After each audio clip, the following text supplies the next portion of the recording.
Que é ferroptose. Então, a ferroptose é um tipo de morte celular programada que é caracterizada pelo acúmulo de ferro e pelas peroxidações lipídicas.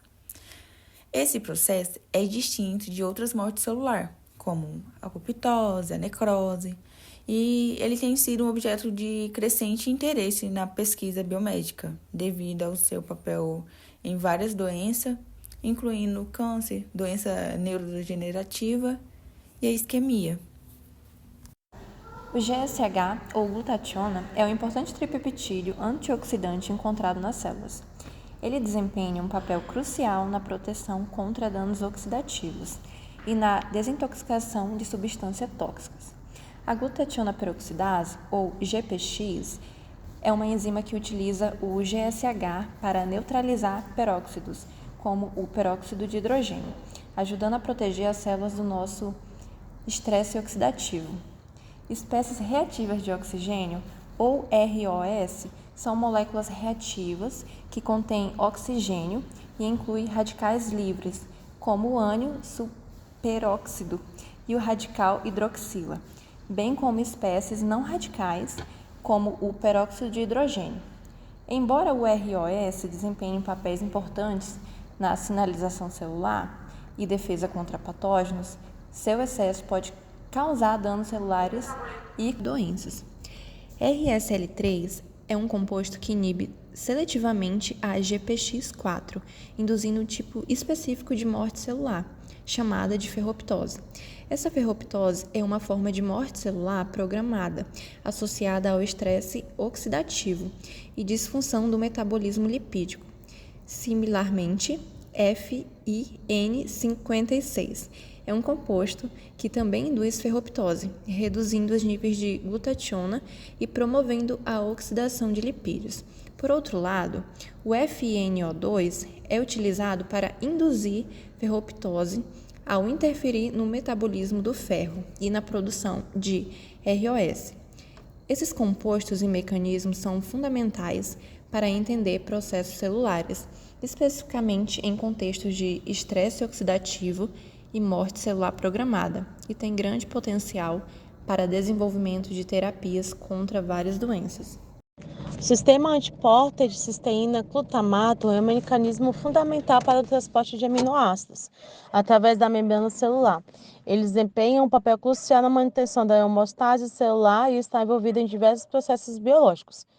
Então, quando a gente fala como funciona o sistema antiporter, ocorre a troca de íons. Então, esse sistema funciona como uma espécie de trocador de aminoácidos. Ele transporta a cisteína para dentro da célula, enquanto simultaneamente exporta glutamato para o meio extracelular.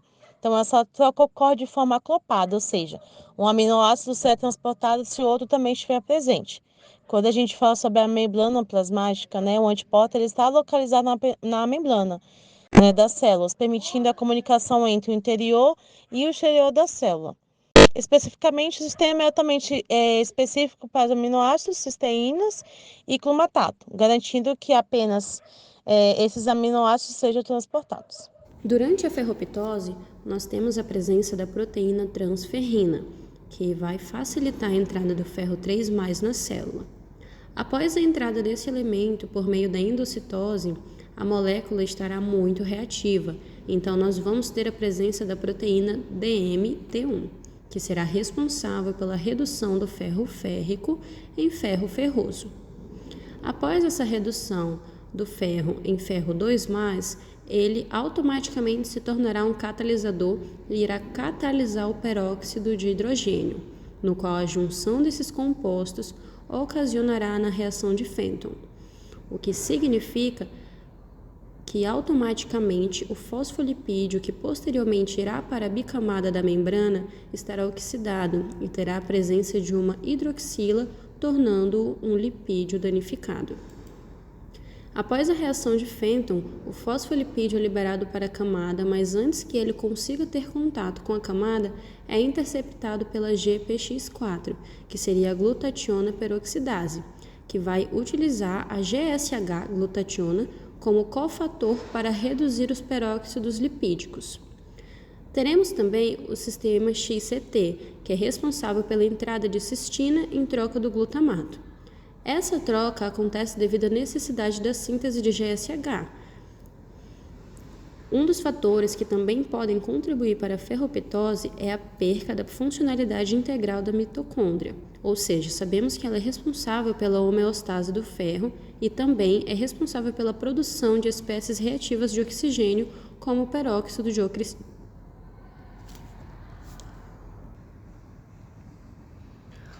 Ou seja, sabemos que ela é responsável pela homeostase do ferro e também é responsável pela produção de espécies reativas de oxigênio, como o peróxido de hidrogênio. Além dessas disfuncionalidades, também podemos citar a produção de ATP, no qual resultará na incapacidade da célula em manter seus gradientes iônicos e a homeostase redox, tornando a célula mais suscetível à ferropitose. Devido à incapacidade mitocondrial ser reduzida, vamos observar que a GPX4 terá sua atividade reduzida e, por isso, teremos o acúmulo de peróxidos lipídicos na membrana que causarão danos irreversíveis que levam à morte celular. Onde, durante o processo de ferropitose, a membrana celular torna-se mais fina e apresenta uma estrutura irregular, com a perda da sua própria integridade.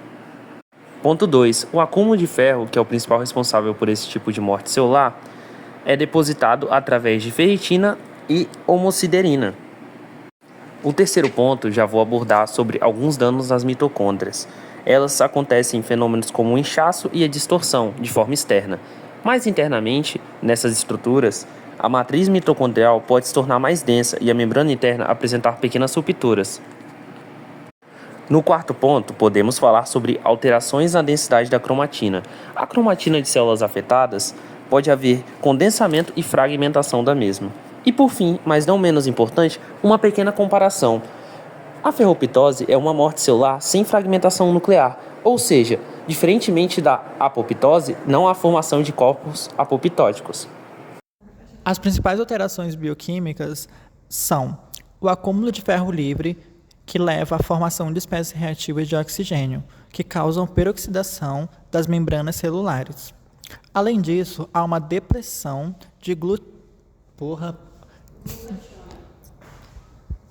glutationa, um oxidante essencial que ocorre devido à inibição da enzima GPX4, responsável por neutralizar peróxidos lipídicos. Sem essa proteção, os lipídios oxidados se acumulam, danificando as membranas celulares de proteínas e do DNA.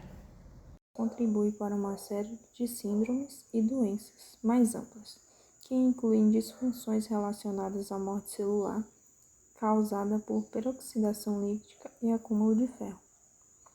As principais síndromes e condições relacionadas à ferroptose: síndrome de lesão por isquemia-reperfusão, síndrome de fosformação de hemácias, anemia falciforme, síndrome de insuficiência renal aguda, síndrome metabólica, síndrome de disfunção multiorgânica e tem as doenças relacionadas. Além dessas síndromes, a ferroptose tem sido implicada em várias doenças crônicas, como as doenças neurodegenerativas, Alzheimer, Parkinson e ELA. Nessas doenças, a ferroptose contribui para a perda de neurônios devido ao acúmulo de ferro e estresse oxidativo no cérebro. Aí tem o câncer. Alguns tipos de câncer, como o câncer de fígado e o câncer de pulmão, são suscetíveis à ferroptose. E drogas que induzem esse processo são exploradas como possíveis terapias. E tem as doenças hepáticas. Doenças como a esteatose hepática não benéfica e hepatites podem ser agravadas pela ferroptose devido ao acúmulo de ferro e lipídios peroxidados no fígado. Em resumo, a ferroptose está implicada em diversas síndromes e doenças, contribuindo para o processo de morte celular que podem agravar condições inflamatórias, metabólicas e degenerativas. A compreensão e o controle da ferroptose são importantes para o manejo de doenças associada a disfunções celulares.